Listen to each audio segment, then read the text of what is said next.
กับสวัสดีสบายดีพ่อแม่พี่น้องนำมาตะบ่าวตะสาวปลาลูกเนาะทุกท่านเนาะพบพ่อกับบ่าวเราบ่าวรันเช่นเคยอยู่ที่บ้านตอนนี้เนาะมารันกับไปถ่ายคลิปเมื่อวานเนี่ยเนาะหาเบียกลายอยู่เพื่อนวันนี้ก็ว่าสิออกไปหับเด็กใหม่เนาะเขาเห็ดเบียกน้องเลยแต่ละมือเพื่อสิผ่านไปได้ก็หลายเบียกหลายงานพี่น้องเลยบ่ค่อยได้ไปทางใดบรันก็อ่านคอมเมนต์จากพ่อแม่พี่น้อง FC ที่คอมเมนต์แล้วก็แนะนำบรันเนาะการถ่ายคลิปการบอกกันว่าโอ้บรันก็ซึ่งน้ำใจแห้งเนาะก็ดีอกดีใจแห้งที่หลาย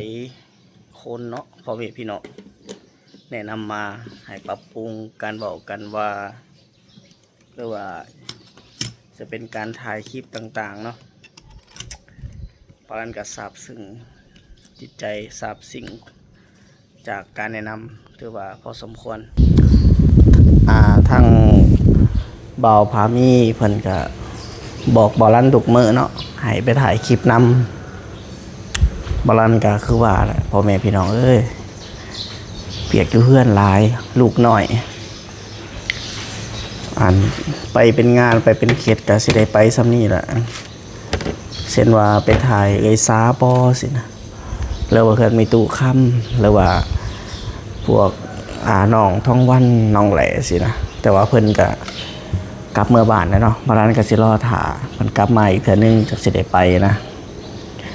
โดนๆจะสิไปจอบเนาะมีหลายทานเนาะแนะนำเบารันมากับบารันกับขอบความขอบใจละลายเนาะกะดีใจแหละ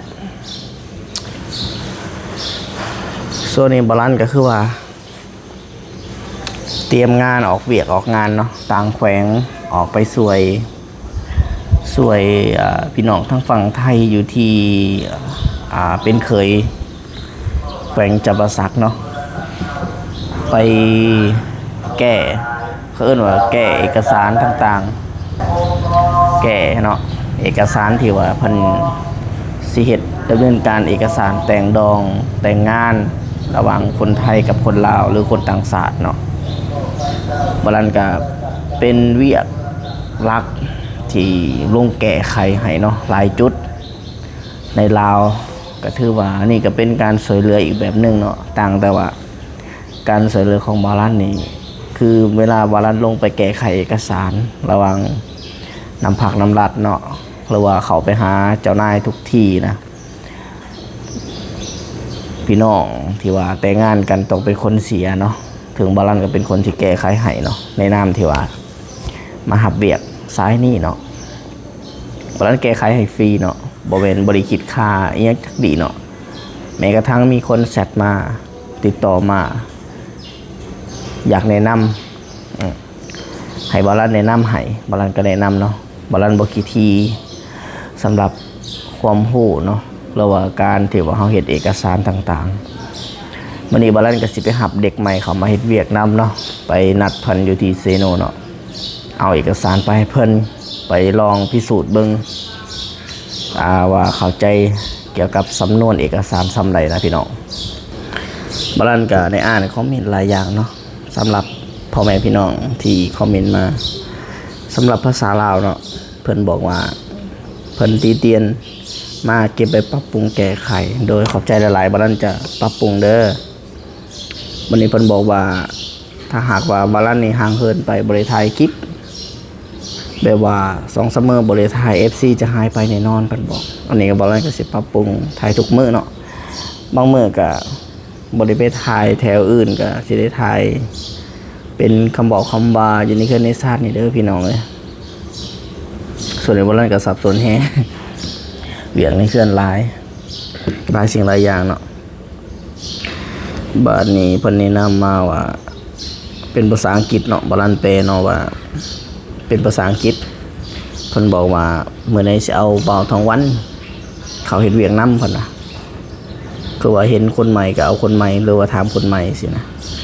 จริงๆนี่เบาทองวันนี่มันขึ้นกับเราเนาะว่า ลาวพร้อมมื้อใดก็สามารถเริ่มงานได้มื้อนั้นเราพร้อมที่จะเริ่มงานกับบาลันก็สามารถ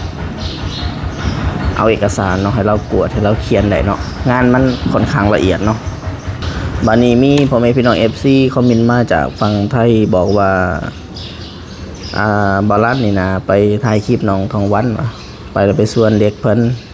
ดึกน้องเขาเจ้ามาเฮ็ดเวียกนำเดี๋ยวเจ้านายเขาสิแอนตี้เอาว่ะซึ่งมันเป็นสิ่งที่บ่สมควรแต่ยิ่งบาลันก็บ่ได้จริงจังว่าขนาดนั้นว่าสิเอามาเฮ็ดเวียกนำคือเขาเอิ้นว่าเฮาก็อยากให้โอกาสคนที่เขาเฮ็ดเวียกหนักคนที่เขาพอบ่มีเนาะมีแต่แม่อาศัยอยู่กับลุงกับป้าอยู่กับยายสินะเพิ่นว่างานก่อสร้างก็เป็นถือว่าเป็นอาชีพที่ดีอยู่บ่แม่นว่าอาชีพที่บ่ดีเด้แต่มันเป็นอาชีพที่หนักซึ่งมันเป็นงานของบาลันเป็นงานที่เบาเป็นงานที่เดินทางต่างบ้าน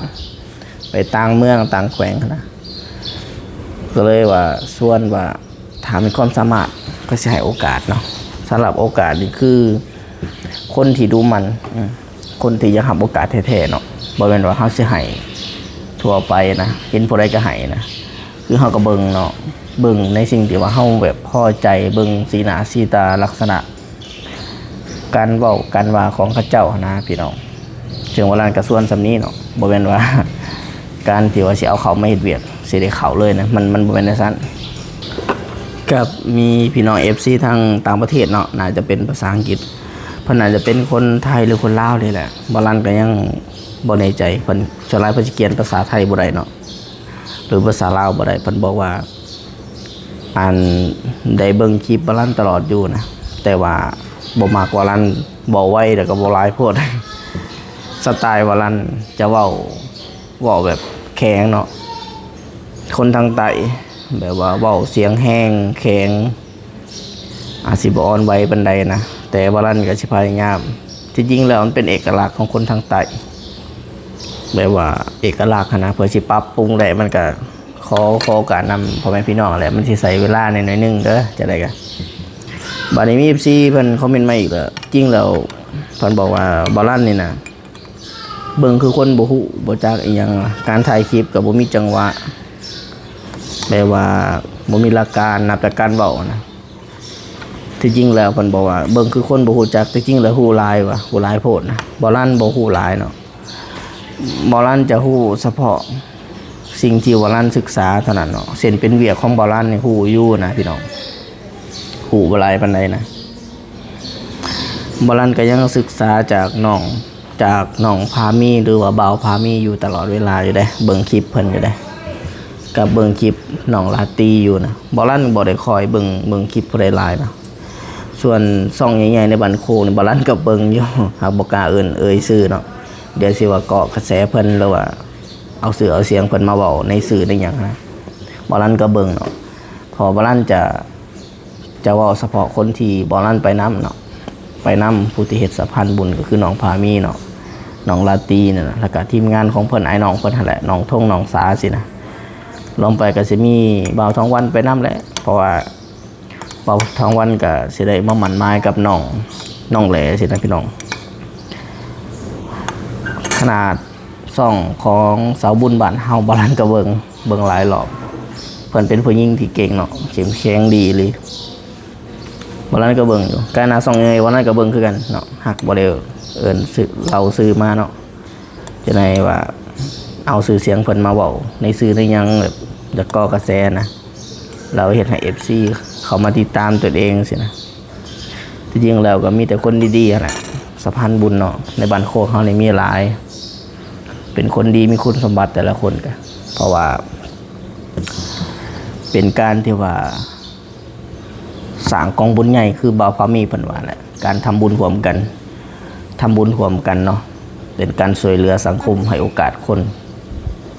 มื้อนี้บ่รันก็สิให้โอกาสคนคือกันเนาะนั่นแหละจริงๆแล้วเงินเดือนก็บ่ได้หลายดอกพี่น้องเอ้ยเงินเดือนน้อยอยู่ลาวเนาะก็ซ้ำบริษัทเขาเจ้าจ้างได้เนาะบ่รันก็เป็นลูกน้องเขาเจ้าบ่แม่นเป็นเจ้าหัวหน้าหัวตาหยังดอกกินเงินเดือนกินน้อยๆก็ได้จะซื้อแพมเพิร์ส ซื้อนมให้ลูกนะกับซื้อในกินในอยากมาสู่พ่อเฒ่าแม่เฒ่าแน่นะป้าลุงอยู่นำกันหลายคนจริงแล้วก็มีภาระหลายอย่างอยู่เนาะยังเลี้ยงพ่อกับแม่อยู่บ้านอยู่เนาะอยู่สารวัตรเพิ่นก็แก่แล้วเนาะอายุ60ปลายบ่ได้ค้าขายช่วงนี้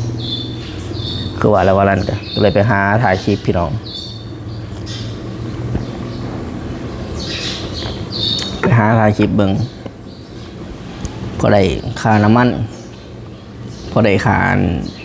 เพิ่มเพิดลูกเนาะยอดวิวยอดไลค์ยอดแชร์ก็สิขึ้นนำพ่อแม่พี่น้องน้าบ่าวน้าสาวพ่อเฒ่าแม่เฒ่าป้าลุงทั้งหลายแหละที่เบิ่งเนาะเพราะนั้นก็สิถ่ายยังสิเฮ็ดซ่องอีกซ่องหนึงเนาะสิเฮ็ดซ่องคู่หักบ่าวไทยสาวลาวเพราะว่าบ่าวลั่นนี่นะเป็นคนคุกคีเนาะกับพี่น้องฝั่งไทยนี่หลายคุกคีกับพี่น้องฝั่งลาวนี่หลายเนาะที่ไปเฮ็ดเวียกอยู่ฝั่งไทยแต่บ่าวลั่นก็สิรอประมาณอีก2 เดือนบ่ได้จังสิได้สร้างซ่องตัวนี้จะได้ก็สิพากซ่องเนาะชื่อซ่องบ่าวลั่นบ่าวสิใส่ซ่องใหม่เนาะชื่อว่าบ่าวลั่นบ่าวไทยสาวลาวเนาะสิใส่เนาะบ่าวลั่นเนาะใส่สื่อสองว่าบ่าวลั่นบ่าวสาวไทยลาวสินะว่าสิใส่บ่าวไทยสาวลาวบางเถื่อเนาะกันพี่น้องกันซอยตังเนาะซอยตังให้บ่าวลั่นเนี่ยเนาะว่าสิใส่สื่อนั่นใดนะพอหลังสิถ่ายคลิปเขาเจ้าการเริ่มต้นคบกันจังใดนะเฮ็ดเวียกอยู่ไสนะ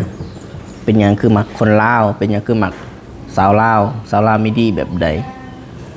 สิสัมภาษณ์คนลาวอีกบ่าวไทยนี่ดีแบบใดเป็นหยังคืออยากได้คนไทยอันนี้บ่าวลั่นก็สิถ่ายเนาะหรือว่าแหละตอนเช้านี่ก็10 โมงเลยพี่น้องเอ้ยจังน้อยก็อีก1 ชั่วโมงแม่เฒ่าก็มาแต่โรงเรียนบ่าวลั่นก็สิไปเวียกไปเซโนพุ่นแหละต่อไปสวรรค์บางเทื่อว่าสิเอามาคุ้งไปให้เอ้ยสาเนาะบ่าวลั่นไปถ่ายแต่27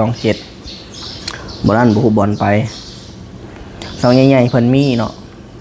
มีเขตเก่าเขตใหม่เนี่ยบ่าวลั่นไปเบิ่งหลายซ่องใหญ่เนาะเพิ่นก็ไปจอบไปหยังเนาะถามข่าวอยู่ดีมีแฮงบ่แต่ละเขตธนาพี่น้องบ่าวลั่นก็ว่าสิไปมิดไปกับบ่าวที่เราจะไปถ่ายไกลเนาะเราไปแต่เช้าบ่าวลั่นตื่นมาแต่5 โมงอยู่ตี 5นะตี 5 ครึ่งเอาลูกตื่นมาแล้วกันมันบ่ได้ไปง่ายเพื่อสิได้ไปเวียกงานแต่ละอย่างพี่น้องเอ้ยจะได้กันคลิปนี้บ่าวลั่นก็สิจบเพียงเท่านี้แหละจะได้กับทุกๆคอมเมนต์เนาะทุกๆคอมเมนต์ทุกๆรายการทุกๆการตีชมบ่าวลั่นก็ขอบใจหลายๆเนาะขอบใจจากใจเนาะ